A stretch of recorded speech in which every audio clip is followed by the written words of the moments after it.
Cuando una persona tiene pensado, ha tomado la decisión de divorciarse o separarse de su pareja, es probable pues, que comience a recibir por parte de las personas que le rodean consejos o comentarios sobre vivencias parecidas, y dentro de esos consejos se van a incluir seguramente leyendas urbanas que están en el inconsciente colectivo y que afectan situaciones de divorcio y separaciones.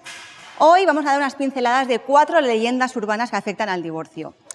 Y veremos qué tienen de cierto o no esas leyendas urbanas, ya que, os adelanto, partimos de la base de que todas comienzan con una base que es verdad, pero la consecuencia a la que llevan pues es lo que suele estar manipulado o malinterpretado. Empezamos.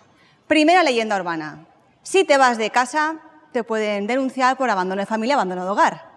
¿Qué hay de cierto en esto? Lo primero que hay que tener en cuenta es que no es lo mismo ser denunciada a ser condenada. Cualquier persona es libre de poderte denunciar por cualquier tipo de hecho o por tipo delictivo, pero eso no significa que después tenga que haber una sentencia condenatoria.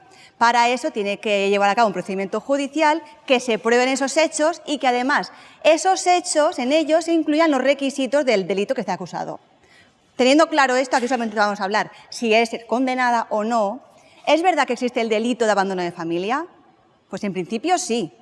El artículo 226 del Código Penal castiga con pena de prisión o de multa a aquel que incumple los deberes inherentes de la patria potestad, tutela, guarda, custodia, o también aquel que incumple el sustento familiar. Pero los tribunales lo que entienden es que para que te puedan condenar por este tipo de delito han de concurrir unos requisitos, que son que el que abandona el hogar sea el que sustente en exclusiva y económicamente a la familia.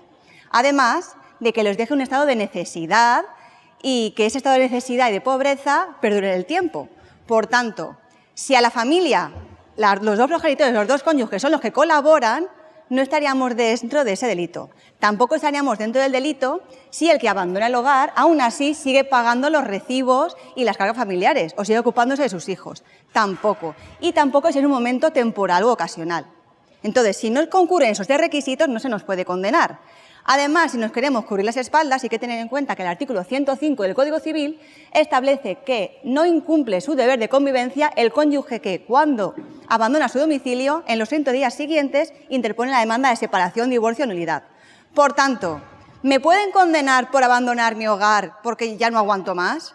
Pues, como afirmación absoluta, no. Segunda leyenda urbana. Si pides la custodia compartida, no tienes que pagar pensión de alimentos. ¿Es esto cierto? Vamos a ver. Sí que es verdad que la custodia compartida con carácter general supone que ambos progenitores van a compartir el cuidado de los hijos habidos en el matrimonio. Vale. Entonces la lógica nos hace pensar, bueno, pues si los dos comparten el mismo tiempo y cuidan al mismo tiempo más o menos a los hijos, se supone que no tendrán que cargarse ninguno de los dos una pensión de alimentos. ¿Esto es verdad? Pues bueno, esta lógica, esta afirmación se olvida de un factor muy importante. ¿Y cuál es? La capacidad económica de los progenitores. Y esto aquí, y como a capacidad económica, me refiero tanto a los ingresos que tienen como también las deudas o cargas. Y aquí el Tribunal Supremo lo tiene muy claro. A título de ejemplo, la sentencia 630 del 18, 55 de 2016. ¿Y qué nos dice? Pues que el reparto más o menos equitativo de custodia compartida de los hijos no exime de la obligación de alimentos, ya que para ello se tiene en cuenta no solamente las necesidades de los hijos, sino también la capacidad económica de los progenitores. Por tanto, si la capacidad económica de ambos progenitores es más o menos similar, no estoy diciendo igual al céntimo, más o menos similar, lo normal es que no se imponga ninguna pensión de alimentos. Pero si hay una diferencia sustancial en la capacidad económica, los tribunales suelen otorgar modos para poder equilibrar esa situación, como sería imponer una pensión de alimentos o bien distribuir la carga en cuanto a la contribución de los gastos extraordinarios, pues un porcentaje diferente, 70-30, 60-40 o incluso ambas. Por tanto, ¿custodia compartida supone no tener pensión de alimentos, no obligar? Pues no. Otra afirmación que no es cierta en términos absolutos. Tercera leyenda urbana. Cuando el hijo tiene más de 12 años ya decide y sabe y ya puede decidir con quién se queda. ¿Es esto cierto? Vamos a ver. Es verdad que los menores tienen derecho a ser oídos y escuchados en todos los procedimientos judiciales, administrativos y de mediación que les afecte. Y eso está desde la Convención de Naciones Unidas de Derechos del Niño. Perfecto. También es verdad que el Código Civil y la Ley de Enjuiciamiento Civil, artículos 770 y 177 de la Ley de Enjuiciamiento Civil, establece que han de ser oídos cuando tienen más de 12 años. Muy bien, sabemos que tienen derecho a ser oídos y sabemos que el juez ha de escucharlos. ¿Pero esto supone que lo que diga el hijo va a misa? Pues no, porque el Tribunal Supremo también lo deja muy clarito. Y por ejemplo tenemos la sentencia 18/2018 del 15 de enero, donde se nos dice que a veces la voluntad del menor no tiene por qué ser el interés del menor, ya que a veces la voluntad del menor pues, es caprichosa o está influida por terceras personas. Y también hay que tener en cuenta que no es lo mismo la voluntad de un niño de 12 años que uno de 17, lógicamente.